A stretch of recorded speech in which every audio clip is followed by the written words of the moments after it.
Rosalie, ano ang pakiusap kay PBBM nitong kaanak ng mga biktima ng EJ case? Ella, ilang taon nang humihingi ng hustisya ang mga kaanak ng mga biktima sa umano'y extrajudicial killings o EJK sa anti-drug war ng Duterte administration.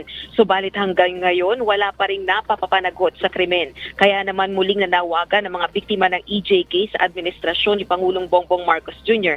na makiisa sa ginagawang investigasyon ng International Criminal Court o ICC sa anti-drug campaign ng nakalipas na administrasyon. Batay sa Rise Up for Life and Rights, ang grupo ng mga kaanak ng mga biktima ng EJ case, ang pag-asa nila ay ang ICC. Ito ay dahil hindi naman nakakasuhan si dating Pangulong Duterte sa kabila ng pag-ako ng legal na responsibilidad sa anti-drug campaign.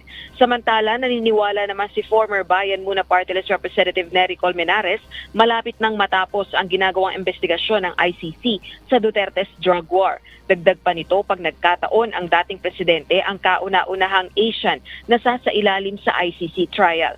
Posible rin anyang bago matapos ang taong 2024, ilalabas ng ICC ang arrest warrant laban sa dating presidente.